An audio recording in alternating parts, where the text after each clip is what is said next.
सभी प्यारे साथियों को प्यार भरा नमस्कार। आज है साथियों 14 अप्रैल और 14 अप्रैल को आप सभी को पता है हमारे जो बाबा साहब हैं भीमराव अंबेडकर जी, उनकी जयंती आज हमारा देश धूमधाम से मना रहा है। आधुनिक मनु कहें, संविधान निर्माता कहें, ये उनके उपनाम थे। उनकी जयंती पर आप सभी साथियों को हार्दिक शुभकामनाएं। और अंबेडकर साहब का जन्म 14 अप्रैल 1891 को महू मध्य प्रदेश में महार जाति में हुआ था। महार जाति को एक दलित और निम्न जाति माना जाता था, जिसके कारण बाबा साहेब को बचपन में ही जातिगत जो अपमान है उसका घूंट पीना पड़ा था। बहुत ज़्यादा उनको भेदभाव सहन करना पड़ा था। तो आज के इस वीडियो में हम थोड़ी सी बात करेंगे बाबा साहेब के बारे में, जिनकी बदौलत ही आज हम एक प्रकार से स्वतंत्रता, समानता, जिन्हें हम हर जगह समानता का दावा कर सकते हैं, और उनका क्या योगदान रहा है या फिर उनसे हम क्या सीख सकते हैं, इस पर आज हम थोड़ी सी बात करेंगे साथियों। हमारे देश में जितने भी महान पुरुष हुए हैं, जिन्होंने भी समाज सुधार का कार्य किया है, उनमें साथियों बहुत कम लोग ऐसे थे जिन्होंने स्त्री शिक्षा या स्त्री के अधिकारों को समान अधिकार देने पर बात की हो। उनमें से कुछ चुनिंदा लोगों में से भीमराव अंबेडकर जी, सबसे पहले बात करें तो विनोबा भावे, जिनकी अभी हाल ही में जयंती गई है। उन्होंने स्त्री शिक्षा पर सबसे पहले शुरुआत की थी, स्त्री शिक्षा के वो समर्थक थे।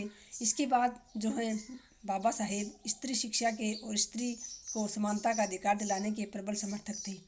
आज हर जगह गांव डाणी शहरों से निकलकर महिलाएं हर पद पर अधिकार जमा रही हैं, यानी हर पद को प्राप्त कर रही हैं। देश चलाने तक का जो महिलाएं काम कर रही हैं, इन सब के पीछे जो हैं वो कहीं ना कहीं हमारे भीमराव अंबेडकर साहब हैं।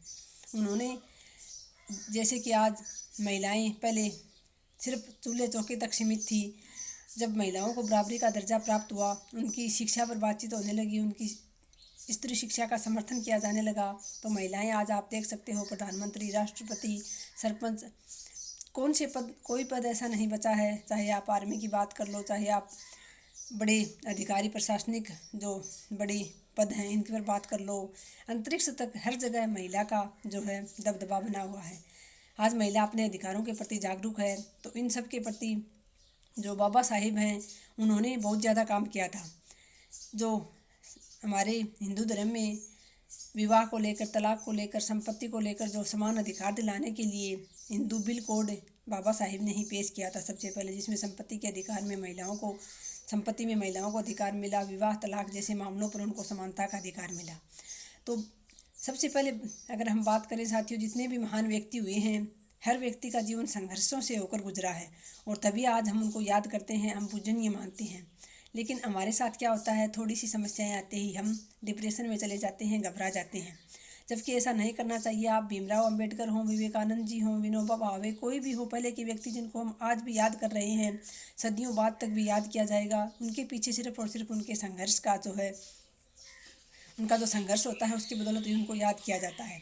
तो बहुत सारे साथियों के कमेंट्स देखते हैं कि मेरा पढ़ने में मन नहीं लगता, मेरा तैयारी करने को मन नहीं करता, मुझे याद नहीं होता, तो मेरी ये समस्या है, मेरी वो समस्या है। तो साथियों, किसी का भी जीवन समस्याओं से अछूता नहीं है।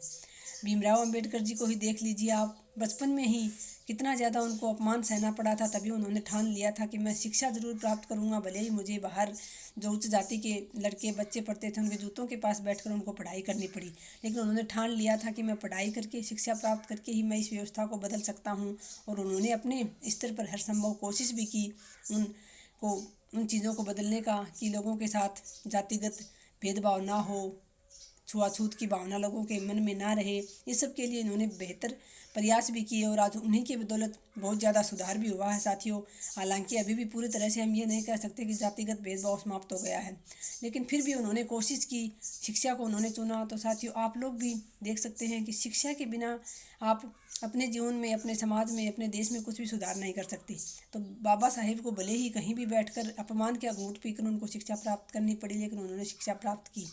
उन्होंने वो पीछे नहीं हटे और उन्होंने बचपन में ही ठान लिया था कि मैं इस व्यवस्था को बदलूंगा। जो हमारे निम्न जाति के लोगों के साथ जो जातिगत भेदभाव किए जाते हैं, जो अपमान का घूंट हमें पीना पड़ता है, उसको बदलने के लिए भीमराव अंबेडकर ने सबसे पहले शिक्षा को चुना साथियों। वो इतने शिक्षित हुए कि आगे चलकर उन्होंने संविधान निर्माण में अपना इतना बड़ा योगदान दिया और लास्ट तक उन्होंने स्त्री शिक्षा पर हो, भले ही स्त्री शिक्षा के अलावा उनके स्त्री की समानता के अधिकारों पर बात हो या फिर जातिगत भेदभाव पर बात हो, हर जब तक जीवित रहे उन्होंने समाज में समाजोपयोगी कार्य करते रहे, समाज को आगे बढ़ाने का कार्य उन्होंने किया। तो ये कुछ बातें हैं साथियों जो आप भीमराव अम्बेडकर के जीवन से सीख सकते हैं कि एक तो संघर्ष के बिना कभी भी आपका नाम नहीं हो सकता, आप कभी भी किसी के प्रेरणा स्रोत नहीं बन सकते। जब तक आपके जीवन में संघर्ष नहीं होगा साथियों, अगर जीवन में सब कुछ मांगने से मिल जाए या फिर सब कुछ हमारे पास हो, कोई दुख परेशानी हमें हो ही ना हो, तो फिर जीवन का कोई रस नहीं होता साथियों। जीवन में तो सुख दुख आते रहते हैं, तभी हमारा जीने का मन करता है और तभी हम आगे बढ़ पाते हैं। तो सुख और दुख तो ये चलते रहते हैं, परेशानी हर किसी के जीवन में आती है साथियों। इस परेशानी से आपको घबराना नहीं है। आपको हमारे जितने भी महापुरुष हुए हैं उनके जीवन को पढ़कर, उनके जीवन से प्रेरणा लेकर आपको आगे बढ़ना है और हर हाल में आपको अपनी मंजिल जो है वो प्राप्त करनी है।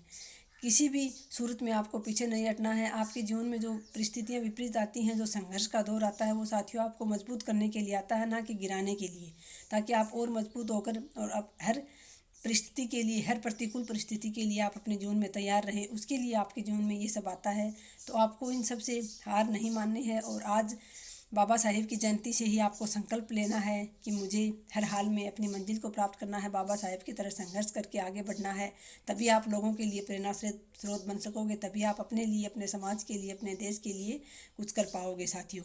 तो ज़रूर बाबा साहेब को पढ़ें, अगर आपको कहीं मौका मिले तो उनके बारे में जानें, उनके संघर्ष के बारे में, और उनके संघर्ष के बारे में जाने ही नहीं, उनको अपने आचरण में डालें, उनके अनुसार संघर्ष करें साथियों। वीडियो देखने के लिए आपका बहुत बहुत धन्यवाद। जय हिंद, जय भारत।